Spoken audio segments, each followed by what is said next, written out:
दंड प्रणाम परमात्मा है। मैं पंचम मराठे भटेरा चौकी में रहता हूँ। मेरा मार्ग में आने का कारण ये है कि मेरे बच्चों की तबीयत खराब रहती थी और लॉकडाउन के समय तो बहुत तबीयत खराब थी मेरी बेटी की, और वो मरते मरते बचा है। तबीयत में क्या तबीयत खराब थी पूरा बताओ। मैं बताऊं? तबीयत ये खराब हो गई थी कि उसको पता नहीं किसी ने कुछ लगा दिया था, उसके कारण है तो उल्टी और बहुत बुखार उखार से भी था, बहुत अलग अलग कुछ भी करते रहा था हरकत लॉकडाउन के समय में। उसके बाद फिर उसको हम लोगों ने अपने ससुराल में ले गए, वहाँ पे हमारा साला के साथ में तुमसर ले गए। फिर वहाँ पे इलाज पानी चला, हफ्ते भर रहे वहाँ पे। फिर उसके बाद में ठीक हुआ, उसके बाद में फिर हम लोग घर आ गए। फिर इसके बाद में लड़की की तबीयत खराब हुई, लड़की की भी बहुत तबीयत खराब हो गई थी। जैसे कारण मेरे लड़के का था वही कारण लड़की का भी था। फिर उसके बाद में उसको भी तुमसर में एडमिट करे, वहाँ जाने के बाद वो भी ठीक हो गई। फिर उसके बाद में हम लोग बैयर चौकी में रहते थे, वहाँ पे हमारा घर वर सब है, तो माँ बाप से नहीं बनती थी वहाँ पर, तो हम लोग ऐसे रोज लड़ाई झगड़ा करते थे, दुनिया भर का बातें करते थे। उसके बाद में हम लोग फिर इधर आ गए। हमको अभी साल भर हुआ भटेरा चौकी में सावनपुर के यहाँ पर, तो हम लोग यहीं पे रहते हुए। और फिर उसके बाद में आने के बाद 1.5 साल के बाद में फिर मेरी तबीयत खराब हुई। मेरी भी बहुत तबीयत खराब हुई थी, ब्लड व्लड कुछ नहीं था मेरे शरीर में, बहुत हालत बहुत गंभीर हो गई थी। फिर मेरे को भी एडमिट किया जयंता हॉस्पिटल में बालाघाट में। फिर वाटर वाटर लगा तो मेरी भी तबीयत हफ्ते भर के बाद में ठीक हुई। यही कारण से हम लोग मार्ग में जुड़े। आप क्या सेविका जी आए? जी। कहाँ है भाई, खड़े हो? अभी मार्ग में आने का कारण अनुभव बताओ भाई। ठीक है?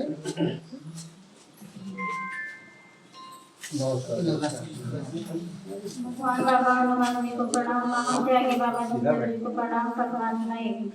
हमारा मार्ग में आने का यही कारण है कि पहले हमारा निवास बैयर चौकी बालाघाट का है, मेरा ससुराल है वहाँ का। तो वहाँ पर सास ससुर लोगों के साथ में नहीं जमता था हमारा, मतलब उनके जो शब्द निकलते थे वो काफ़ी गंदे तरीके से निकलते थे। तो और बच्चों की भी ज़्यादा ही तबीयत खराब रहती थी। वहाँ पे हर महीने बच्चे लोगों को हम लोग डॉक्टर के पास लेके जाते थे, और जगह जगह पंडित पुजारी के पास में भी गए हैं हम लोग। मेहंदीवाड़ा गए, लालबर्रा गए, लालबर्रा से फिर घर में इलाज भी करवाए हमने, वहाँ घर बैठे कार्य करे अपना, वहाँ पर घर बनवाना पड़ेगा ऐसा ऐसा करके उन्हें बताया, तो वहाँ पर भी करवाया हमने, पैसे वैसे सभी दिए वहाँ पर। जब ये छोटी लड़की की तबीयत खराब थी तब ये तुमसर में एडमिट थी, 3-4 राउंड वो तुमसर में ही एडमिट रही है। उसके बाद में फिर हम लोग वहाँ पर गए तो उन लोग हमारे घर का ही नाम बताते थे कि आपके मतलब घर में ही सास ससुर जी का कुछ है ऐसा करके। तो वो हम 2-3 जगह गए तो वहाँ पर वही बताते थे कि आपके घर 40-45 साल पुरानी काली का वास है करके, ऐसा करके वो बताते थे हमको। 2-3 जगह पे वही बताया उन्होंने। तो फिर हमको ऐसा लगा कि हाँ ऐसा भी हो सकता है। तो फिर हमने सोचे कि अब यहाँ पर बार बार बच्चों की तबीयत खराब होती है, और हम लोग पहले अलग भी रहते थे, वही घर में अलग रहते थे, लेकिन उन लोग हम लोग परेशान नहीं करते थे और किसी भी तरह से परेशान करते रहते थे उन लोग। तो फिर हमने सोचे कि हमको यहाँ नहीं रहना है, अब अलग ही रहना है। तो हम लोग यहाँ भटेरा चौकी में 1 साल हुआ है अभी हम लोग सावनपुर जी के घर पे रह रहे हैं। उसके बाद में फिर सेवक जी की तबीयत बहुत ज़्यादा खराब हुई, अभी पिछले महीने ही है शायद, पिछले महीने तबीयत खराब हुई। तो इनकी इतनी ज़्यादा हालत खराब हुई, 2-3 हॉस्पिटल में, पहले वाराणसी में एडमिट किए, उसके बाद में बालाघाट मुड़ी में किए, उसके बाद में जैन हॉस्पिटल में किए। तो वहाँ पर इनको ब्लड कम बताया था, 4 ग्राम ब्लड बताया था। उसके बाद में फिर हालत थोड़ी ठीक हुई, बूढ़ी में बहुत ज़्यादा नाजुक हो गई थी। उसके बाद में फिर छुट्टी उट्टी करवाया हमने, फिर मम्मी के घर वाराणसी में, मेरा मायका है वहाँ का। तो हमको जो भी दिक्कत आती है तो हमारे आगे पीछे सब मम्मी पापा ही रहते हैं। तो मेरे पापा लोग भी मतलब परमात्मा के ग्रुप में जुड़े हैं, हम लोग बजाने जाने का काम करते थे, वो इसी प्रोग्राम में चलते रहते। तो उन्होंने बताया कि वो लोग खुद क्रिश्चियन धर्म में है, तो उन्होंने बताया कि अब मैं इतना ज़्यादा लोड नहीं ले सकता तुम्हारा, क्योंकि बच्चों का मेरा और इनका भी वही करते थे। तो फिर उन्होंने बताया कि अब मैं तुम्हारा कब तक ऐसा झेलूंगा, तो तुम लोग एक काम करो, परमात्मा में जुड़ जाओ ऐसा करके। फिर इनसे कोई और मिलने आता था, मेरे मामा मामी लोग आए थे, तो फिर उन्होंने ही बताया कि आप लोग परमात्मा में जुड़ जाओ। क्योंकि सेवक जी पहले से ही इनका कोई पूरी चीजों में सेवन नहीं था, कुछ भी पूजा पाठ में बहुत ज्यादा थे, इनका लगन बहुत पूजा में था। तो कभी भी मतलब ऐसा कुछ समझ में नहीं आया। फिर वहाँ पर हमने सोचे कि क्या करना चाहिए क्या नहीं करना चाहिए, तो फिर उन्हें बताया पापा ने कि जुड़ जाओ आप लोग। तो फिर एक मेरे भैया है मोहसिन अली और मेरे पापा बिसेन जी है, शायद वहाँ गायत्री में है बिसेन जी करके तो कार्यकर्ता, उनसे मिलवाने लेके गए सुबह। तो फिर उनसे हमने कार्य लेके आए, उन्होंने डायरेक्ट 11 दिन का कार्य दिए थे हमको, क्योंकि वो कहीं बाहर जाने वाले थे मुंबई। तो फिर हमने 11 दिन का कार्य लिए, लेकिन उन्होंने कार्य थोड़ा अलग तरीके से दिए थे, तो हमको समझ में नहीं आया था। कार्य ये था कि मतलब उन्होंने बताए थे सुबह जल्दी उठ के अगरबत्ती जलते तक बैठे ही रहना है करके, चौकों कूटना और अगरबत्ती जलते तक बैठे ही रहना है वहाँ पर करके। तो अगरबत्ती जलते तक 1 घंटे हो जाते थे, लेकिन बच्चे लोग ऐसा ही कि वहाँ बोर हो जाते थे बैठे बैठे। तो हम लोग को 11 दिन तक करे, अगरबत्ती जलते तक बैठे रहते थे 11 दिन तक। और फिर उसके बाद में फिर फोन जैसे करते थे हम लोग को, तो एकदम चिड़चिड़े होकर बोलते थे। स्वभाव उनका पसंद नहीं आया, उनके विचार भी पसंद नहीं आए हमको। तो फिर हमने संतोष मस्करे शायद सेवक जी हैं वो कोई, तो उन्होंने सलाह दी है हमको कि ऐसा करना है, ऐसे ऐसा कार्य नहीं करते, ये गलत है, ऐसा करके उन्हें बताया। तो फिर जयलेंद्र उपराणी जी का नाम बताया कार्यकर्ता जी का। तो फिर हम लोग वहाँ गए कोसमी, रात 8 या 8:30 बजे रात को गए। तो मुझे उनके बारे में पहले से ही पता था, गंगोत जी के यहाँ से पता चला था, सेवक गंगोत जी के यहाँ से उन्होंने बताए थे कि कार्यकर्ता जी ऐसे विचार देते हैं, तो ऐसा है, उनके विचार अच्छे हैं, ऐसा करके। तो हमारी इच्छा हुई उनसे मिलने की, इसलिए हम वहाँ गए रात 8:30 या 9 बजे। तो फिर वहाँ उनके विचार जाने और फिर वहीं से हमने 3 दिन का कार्य शुरू किया।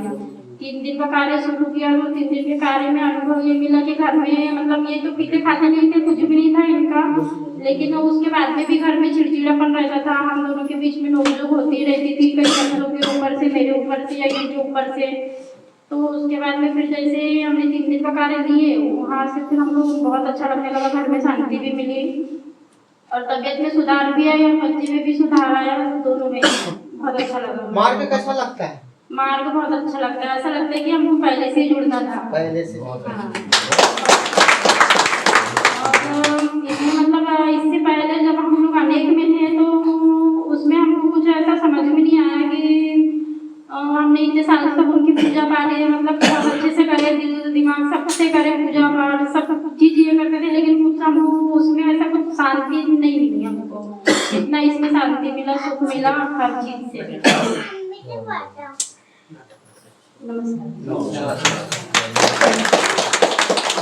और मैं कुछ बताना चाहूँगी, वो ये है कि अभी बीच में ये बच्चा मेरा बड़ा बेटा कहीं खेल रहा था किसी के साथ में, दोस्त लोगों के साथ में। तो हमारे मकान मालिक की अम्मा जी है, तो उन्होंने बताया कि आपके लड़के ने गाली दिया है करके, लेकिन मुझे भरोसा था इसके ऊपर कि इसने ये गाली नहीं दे सकता, लेकिन फिर भी मुझे लगा कि हाँ हो भी सकता है, दे भी सकता है, बच्चे लोगों के साथ में खेलता है। तो मैंने इनको बुलाई और मैंने पूछी कि बेटा आपने गाली दी है, वो सही बोल रही है झूठ बोल रहे थे? इन्होंने बोला मम्मी मैं झूठ नहीं बोल रहा हूँ, मैं सही बोल रहा हूँ। तो मेरे मुँह से ये निकल गया कि बेटा अगर तुम झूठ बोलोगे तो तुम्हारे मुँह में छाले आ जाएंगे करके, ये शब्द मेरे मुँह से निकले।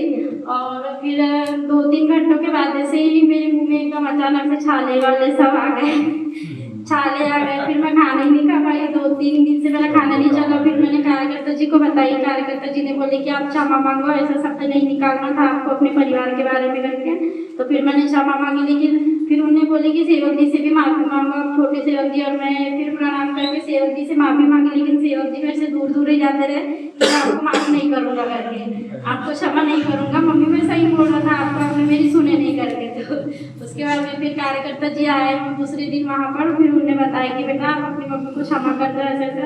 तो फिर जिस दिन से उनके मुँह से शब्द निकले थे ठीक है मम्मी मैंने आपको माफ़ किया, तो उस दिन से फिर सब ठीक है, खाना पीना सब चल रहा है। नमस्कार। इसी को कहते हैं शब्द संभाल के बोल रहे सेवक, शब्द के हाथ में पाओ, एक शब्द औषधि लगे और दूसरा शब्द लगे, हमको शब्द से ज्यादा समझ गया है ना। तो धन्यवाद बाबा की सेविका बटेरा चौकी से आपने मार्ग में आने के कारण और अपना अनुभव होता है आपका मैं सभी सेवक सेविकाओं से धन्यवाद करता हूँ। उसी प्रकार